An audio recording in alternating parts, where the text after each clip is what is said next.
As Americans, let us never, ever forget that our freedom is only sustained because there are people who are willing to fight for it.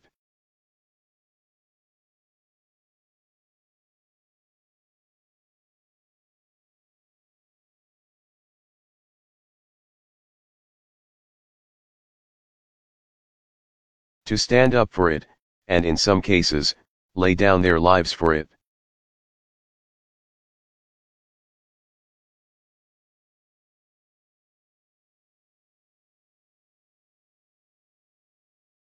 Our country is only as strong as the character of our people and the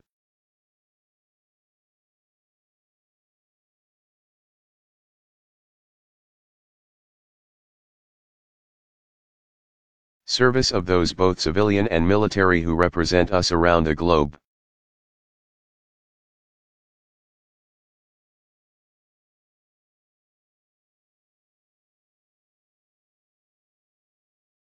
No acts of terror will ever shake the resolve of this great nation.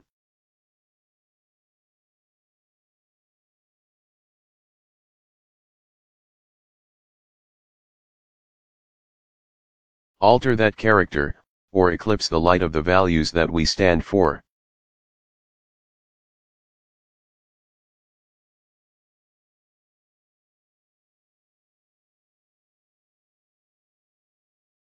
Today we mourn for more Americans who represent the very best of the United States of America.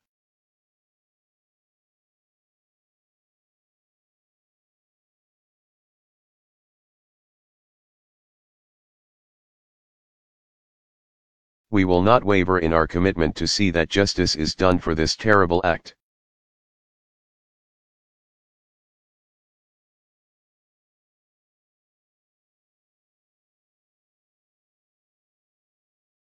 And make no mistake, justice will be done.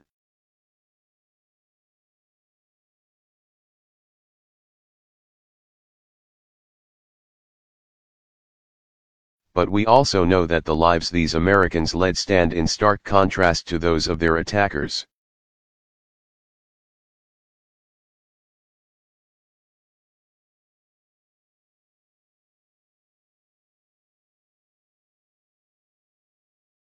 These 4 Americans stood up for freedom and human dignity.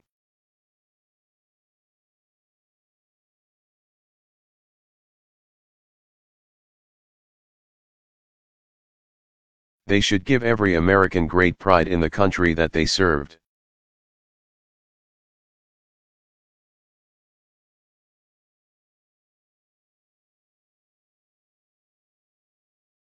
And the hope that our flag represents to people around the globe who also yearn to live in freedom and with dignity.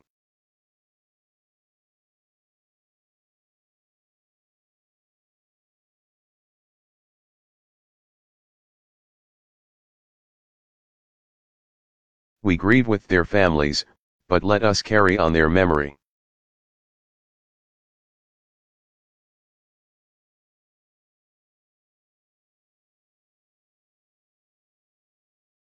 And let us continue their work of seeking a stronger America and a better world for all of our children.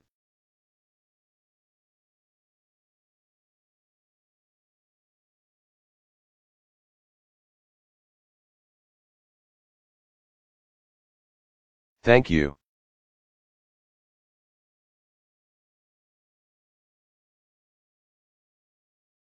May God bless the memory of those we lost, and may God bless the United States of America.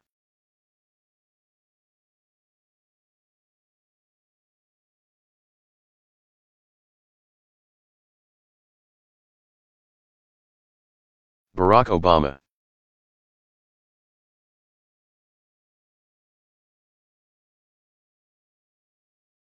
Address on Hurricane Sandy after ERT briefings.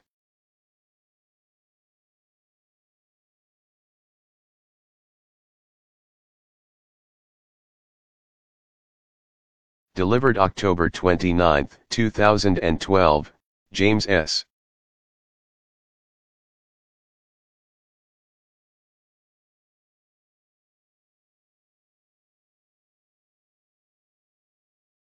Brady Press Briefing Room.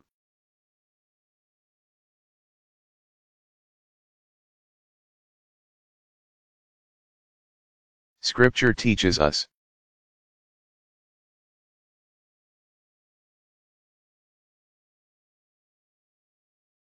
Greater love hath no man than this, that a man lay down his life for his friends.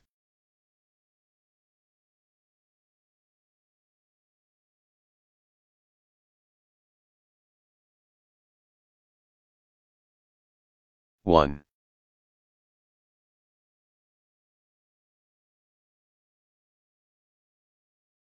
Glenn Doherty never shied from adventure.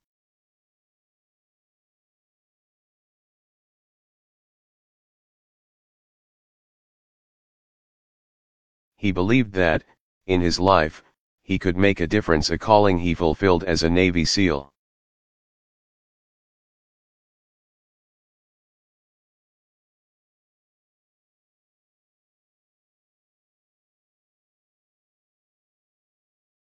He served with distinction in Iraq and worked in Afghanistan.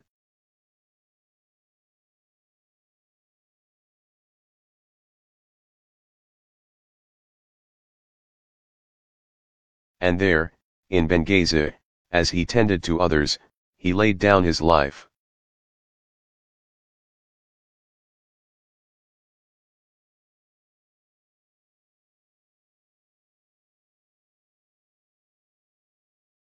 Loyal as always, protecting his friends. Today, Glenn is home.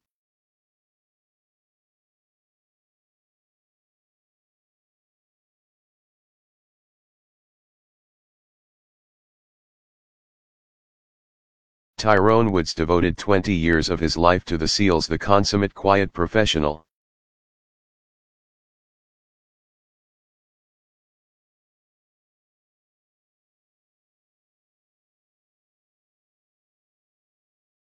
At the Salty Frog Bar, they might not have known, but Roan also served in Iraq and Afghanistan.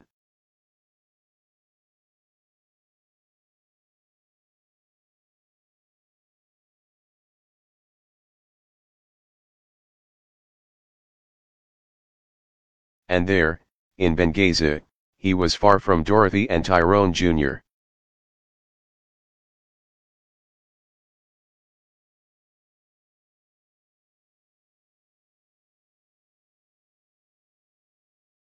Hunter and Little Kai. And he laid down his life.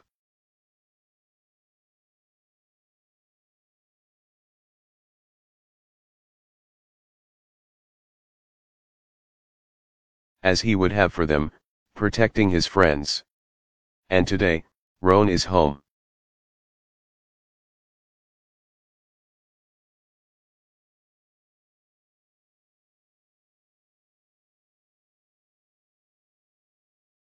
Sean Smith, it seems, lived to serve first, in the Air Force, then, with you at the State Department.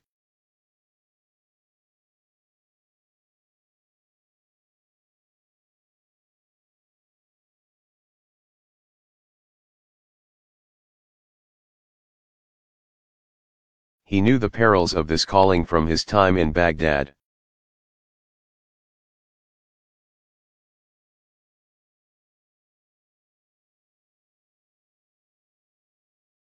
And there, in Benghazi, far from home, he surely thought of Heather and Samantha and Nathan.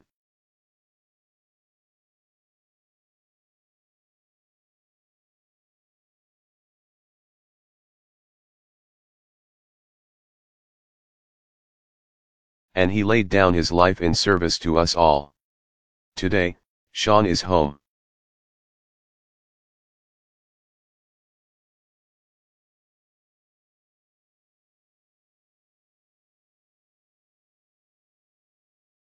Chris Stevens was everything America could want in an ambassador, as the whole country has come to see.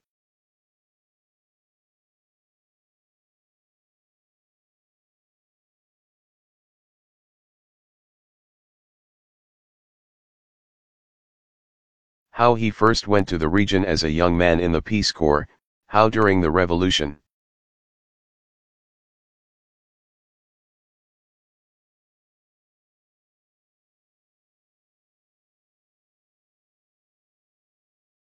He arrived in Libya on that cargo ship, how he believed in Libya and its people and how they loved him back.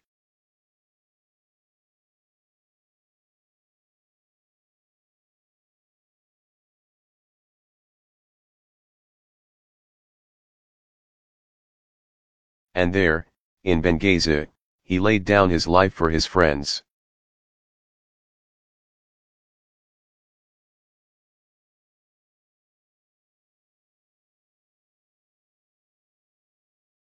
Libyan and American and for us all. Today, Chris is home.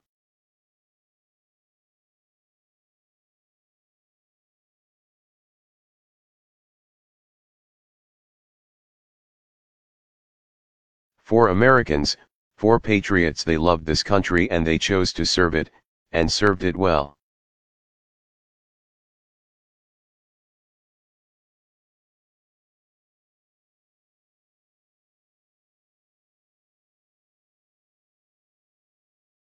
They had a mission and they believed in it.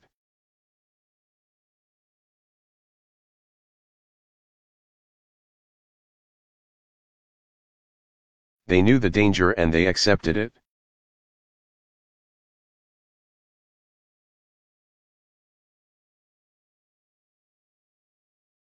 They didn't simply embrace the American ideal, they lived it.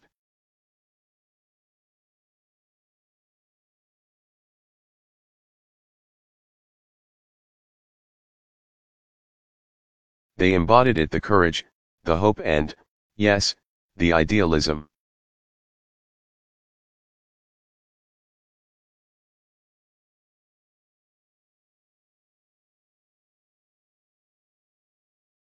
That fundamental American belief that we can leave this world a little better than before.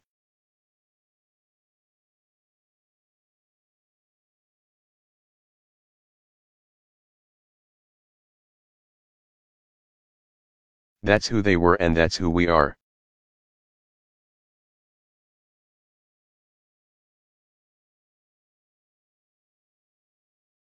And if we want to truly honor their memory, that's who we must always be.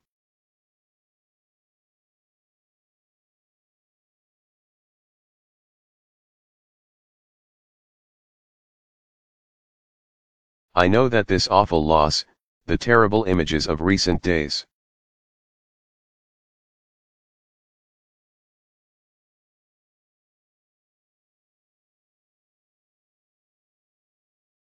the pictures we're seeing again today, have caused some to question this work.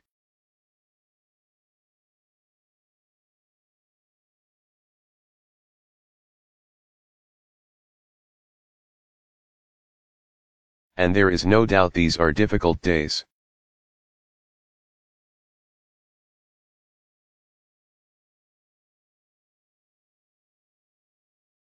In moments such as this, so much anger and violence, even the most hopeful among us must wonder.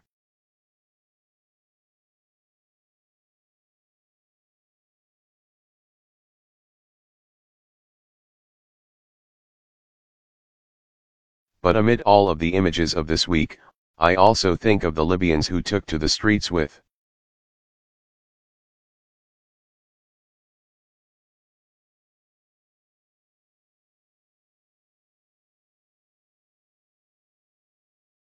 homemade signs expressing their gratitude to an American who believed in what we could achieve together.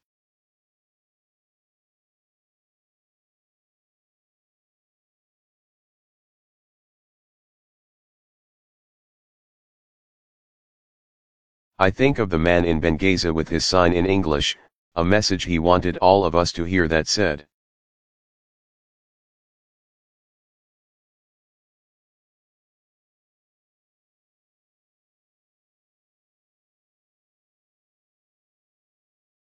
Chris Stevens was a friend to all Libyans. Chris Stevens was a friend.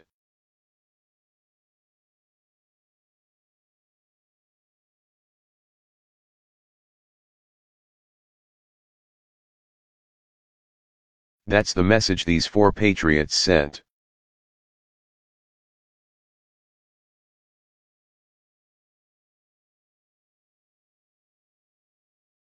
That's the message that each of you sends every day, civilians, military to people in every corner of the world.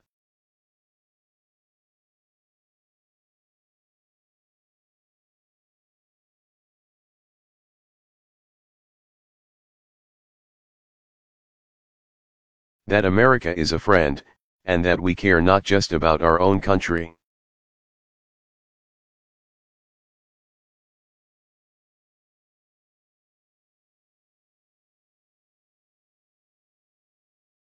Not just about our own interests, but about theirs, that even as voices of suspicion and mistrust seek to divide.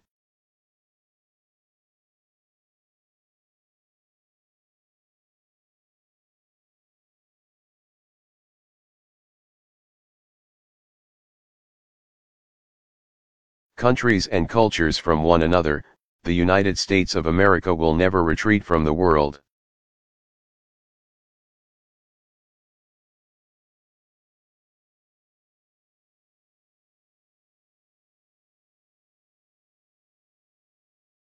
We will never stop working for the dignity and freedom that every person deserves.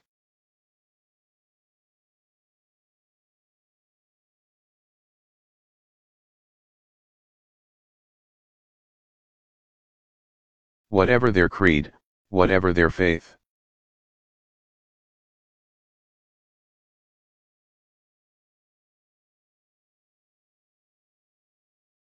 That's the essence of American leadership.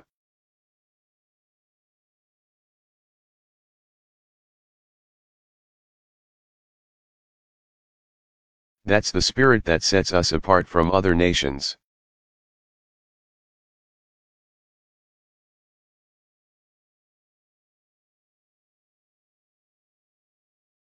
This was their work in Benghazi, and this is the work we will carry on.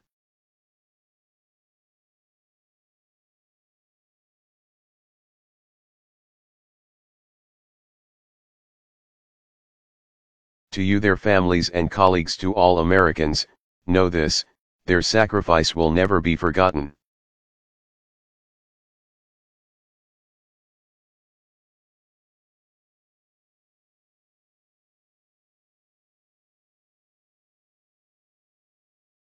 We will bring to justice those who took them from us.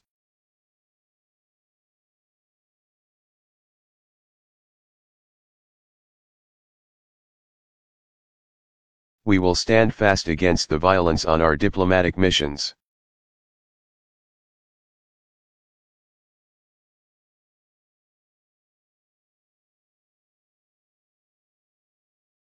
We will continue to do everything in our power to protect Americans serving overseas.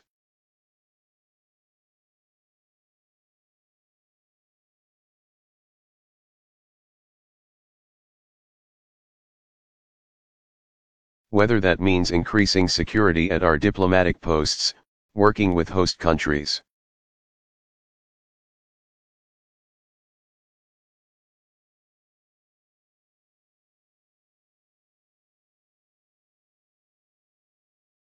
which have an obligation to provide security, and making it clear that justice will come to those who harm Americans.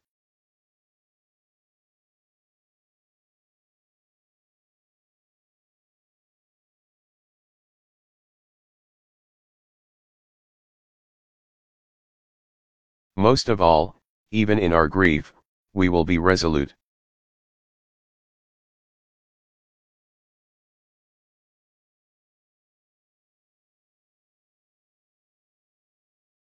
For we are Americans, and we hold our head high knowing that because of these patriots,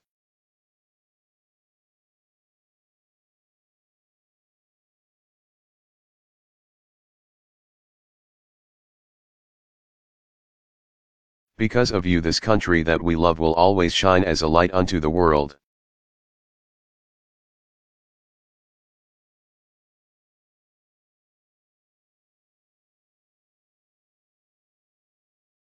Greater love hath no man than this, that a man lay down his life for his friends.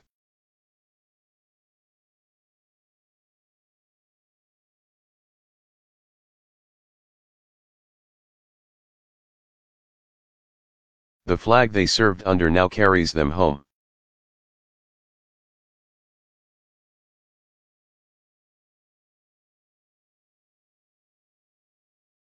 May God bless the memory of these men who laid down their lives for us all.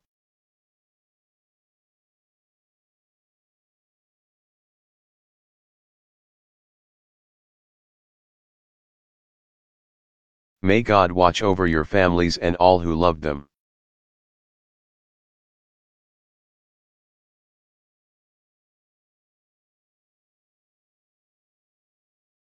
And may God bless these United States of America.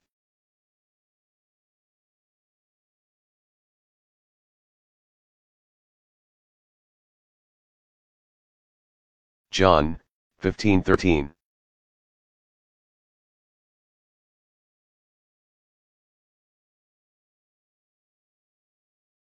Barack Obama.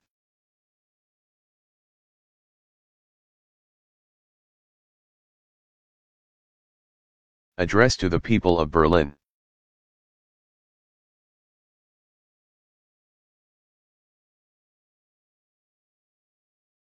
Delivered July 24, 2008, Victory Column.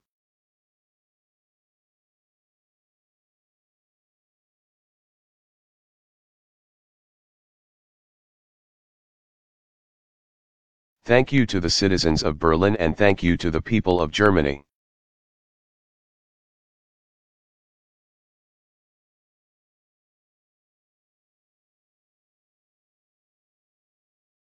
Let me thank Chancellor Merkel and Foreign Minister Steinmeier for welcoming me earlier today.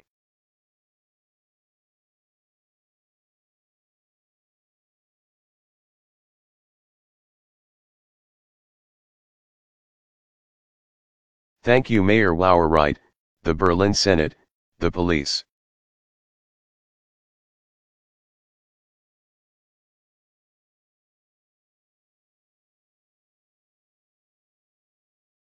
And most of all thanks to all of you for this extraordinary welcome.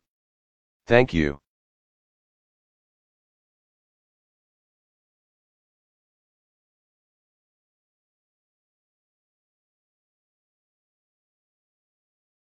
I come to Berlin as so many of my countrymen have come before.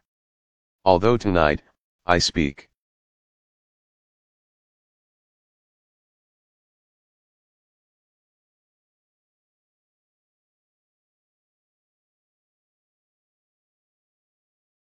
To you not as a candidate for president.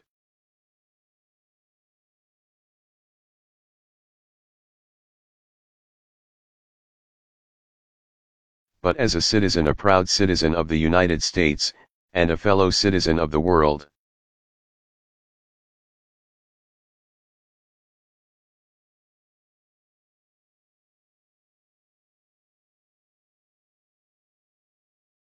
I know that I don't look like the Americans who've previously spoken in this great city.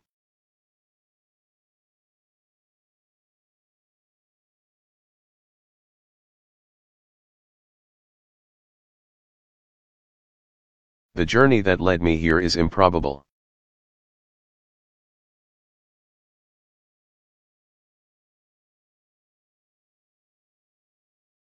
My mother was born in the heartland of America, but my father grew up herding goats in Kenya.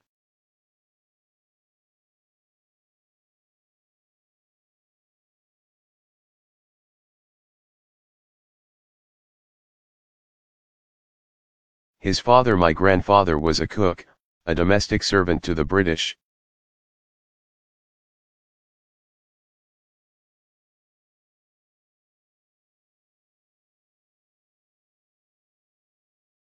At the height of the Cold War, my father decided, like so many others in the forgotten corners of the world,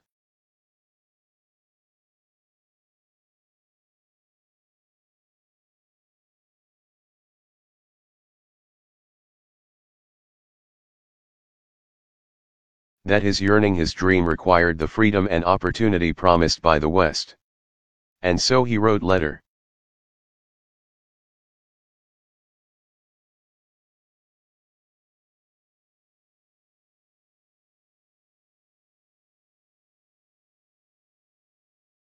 After letter to universities all across America until somebody, somewhere answered his prayer for a better life.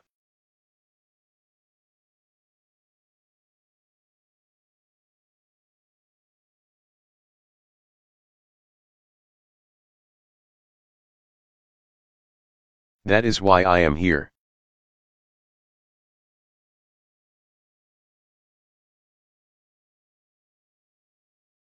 And you are here because you too know that yearning.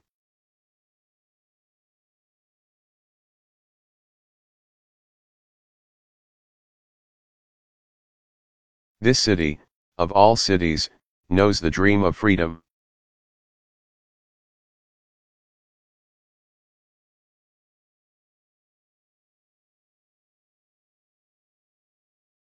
And you know that the only reason we stand here tonight is because men and women from both of our nations came together to work.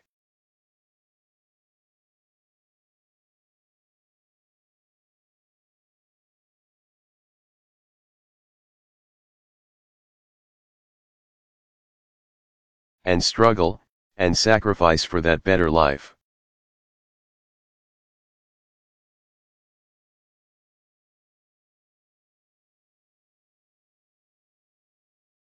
Ours is a partnership that truly began 60 years ago this summer.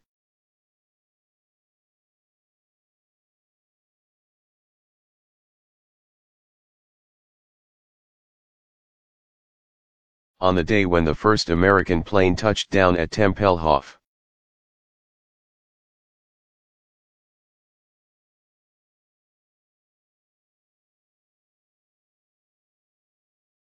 On that day much of this continent still lay in ruin.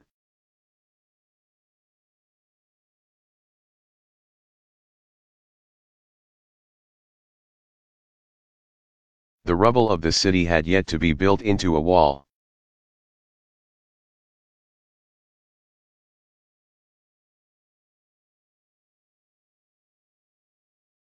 The Soviet shadow had swept across Eastern Europe, while in the West, America, Britain,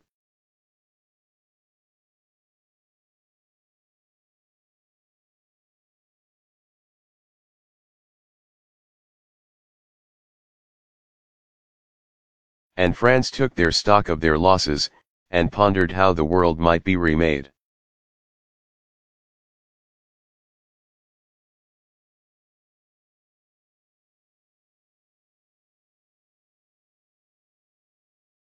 This is where the two sides met.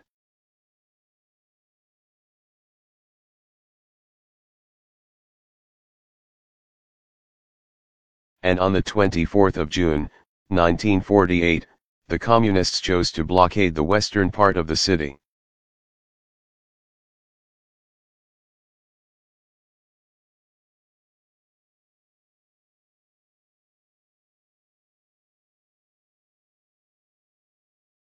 They cut off food and supplies to more than 2 million Germans.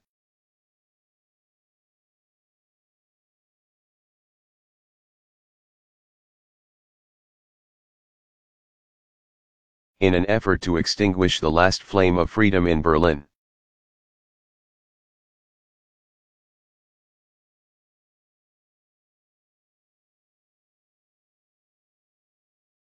The size of our forces was no match for the larger Soviet army.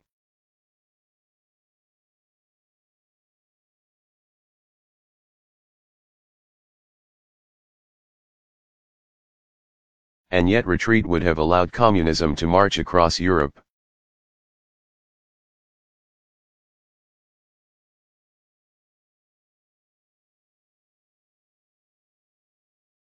Where the last war had ended, another world war could have easily begun.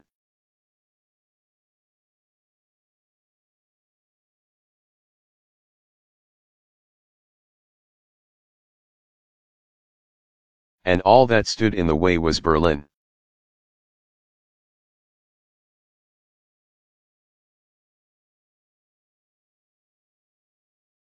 And that's when the airlift began.